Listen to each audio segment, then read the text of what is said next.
বন্ধুত্ব তার সাথে করবা যার কাছে বোন বিয়ে দেওয়া যায়, বন্ধুত্ব তার সাথে করবেন যার কাছে মেয়ে বিয়ে দেওয়া যায়। মানে এতটা ভালো হইতে হবে।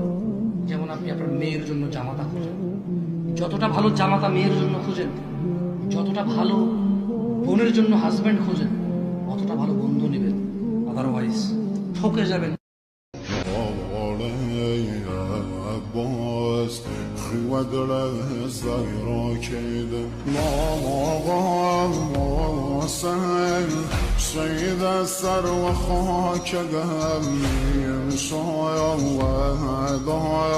একটা উলঙ্গ মেয়ে হেঁটে যাচ্ছে সুন্দরী, ওকেও উলঙ্গ বললো, ব্যাপারটা বললো, কিন্তু নিজে ফেলফেলে তাকায় আছে।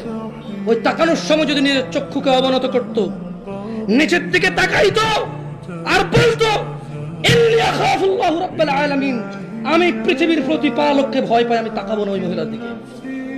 ওয়াত্তাকাউ, যদি সে ভয় পাইতো। আল্লাহ চান তুমি একজন ভালো মানুষ হও, ভালো মুসলিম হও এবং দ্বীনের জন্য কিছু খেদমত করে পৃথিবী থেকে বিদায় নাও। এই দিন তুমি ছাড়াও বিজয়ী হবে ইনশাআল্লাহ। তুমি থাকো বা না থাকো, এই দিন কিন্তু বিজয়ী হবেই। হয় তোমাকে নিয়ে হবে অথবা তোমাকে ছাড়াই হবে।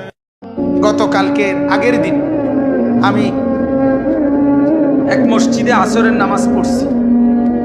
তো মসজিদের পাশে কবরস্থান, এই কবরস্থানে আপনার আমার পরিচিত, আমার মাদ্রাসার সামনে।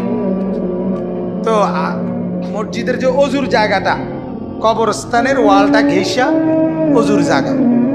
এই কবরস্থানের ভিতরে একটা কবর আপনার, আমি নিজে ওনার জানাজায় ছিলাম। উনি ইটালি প্রবাসী, অনেক সম্পদওয়ালা, অনেক মালওয়ালা ছিল। উনি মারা গেছেন, ওনার দাফন হয়েছে এটার ভিতরে। আহা, আমি দেখলাম, অনেকক্ষণ তাকায় রইলাম এই উজু করতে বসে। ওনার এই ট্যাংরা বেড়া দিয়া কবরটার মধ্যে, ওই যে ফাঁকওয়ালা বেড়া বানায় না, এরকম বেড়া দিয়া আপনার কবরটার মধ্যে আছে। আর এই পুরাটা কবরের এই জায়গাটা এই পরিমাণ আগাছা, পাতা লতা পাতা ভরে রয়েছে।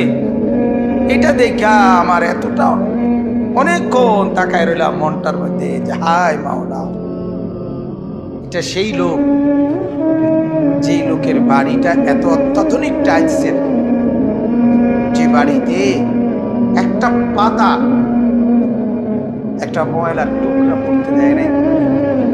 এই পরিমাণ কর্মচারী সাফ সুতরা করে রাখছে। আর আজকে তার ছেলেরা কোথায়, তার বউ কোথায়? ঈদ গেল,